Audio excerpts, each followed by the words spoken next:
Hello लोगोफोर, नोंथांमोनखौ आंनि channel अलंबार नार्जारि इउटुब चेनेलाव बरायबाय। नोंथांमोननि सिगाङाव मोनसे भिडिअ लानानै फैदों। बे जाहैबाय गेमस्रि दैमारिनि सायाव। गेमस्रि दैमारिया जेरैबायदि फेसबुकआव जे ससियेल मिडियायाव जेरैबायदि भाइरेल जागासिनो, बेनि सायाव बुंनो लागा गोसो गैयामोन। बिराद जोंनानै बुंबाय।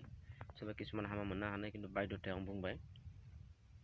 मा होनना बुङो, गेमस्रि दैमारिया बेयो गावखौनो मा सानदों, मा नकिया भिभ' माबा माबि शेयार खालामलायबाय थादों।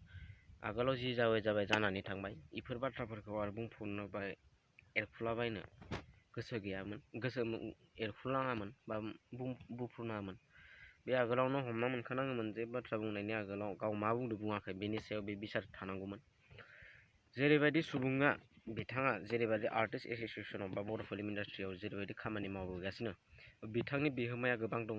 गोबां फिल्म इन्डास्ट्रियावबो गोबां सिनेमा बानायबाय। जाबाबो जायाबाबो बर' सुबुंफोरा, बर' रायजोफोरा बिथांमोननि सिनेमा इन्डास्ट्रिनिफ्राय गोबां नायनानै गोबां किसुमाना गियान आरजियो बा सोलोङो।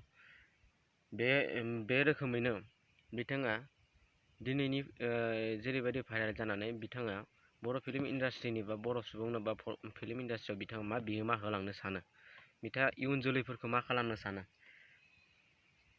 बिथाङा बेफोरबायदि खालामबाय थायोबा इयुन जोलैफोरनो माबाफोर गियान आरजिना होलांनो हानायनि माबाफोर बेबस्था बेहा सोरजिदों नामा, बा बेहा दोङो नामा?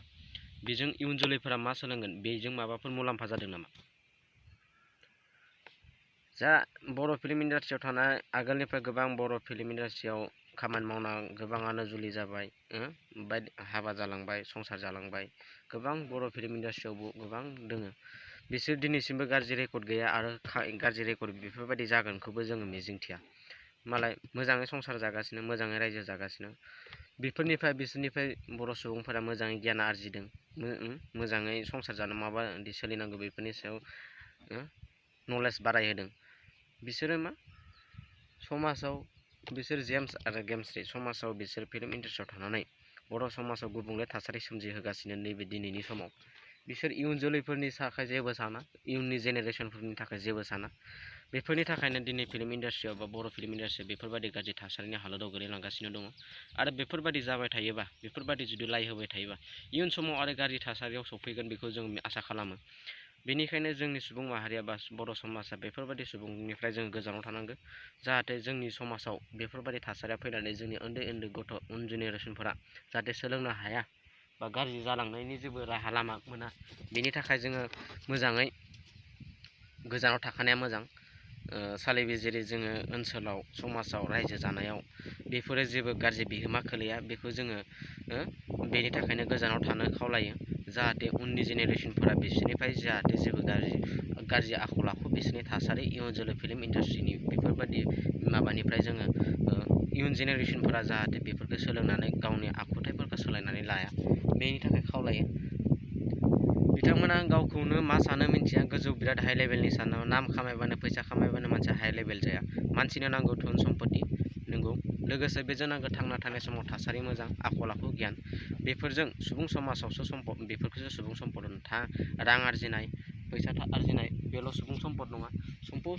गोग्गो सुबुं सम्पद जानोबा बेनो आखल आखुबो नांगौ, धन सम्पतिबो नांगौ आरो नामबो नांगौ। आरो आखल आखुजों लोगोसे थासारियाव, ओनसोलाव, गामियाव नाम खामायनायजों लोगोसे थासारिनि सुबुं बा जायगानि सुबुंफोरखौबो मोजाङै दैदेननाय, मोजाङै बिबसना खालामना मोजां थासारि लामा दिन्थिनाय, इयुन जेनेरेसननि थाखाय मोजां लामा, मोजां राहा दिन्थिलांनाय, बेखौसो नांगौ जोंनो गोग्गो समाजाव। दा बेयो फिल्म इन्डास्ट्रियाव बेयो जोबोर गाज्रि खालामगासिनो। फिल्म इन्डास्ट्रियाव बेफोरबायदि थांबाय थायोबा इयुन जोलैया बर' समाजाव गोबां इयुन जेनेरेसनफोरा सोलोंगोन आरो गाज्रि थासारियाव बेफोरबायदि सोमजिबाय थागोन होननानै आं आसा फारियो।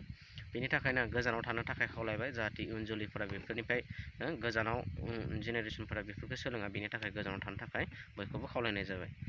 गोजोन्थों। भिडिअखौ जोबजासे नायलांदो, हाजासे शेयार खालाम, बयबो जाहाथे मोननाय बायदि।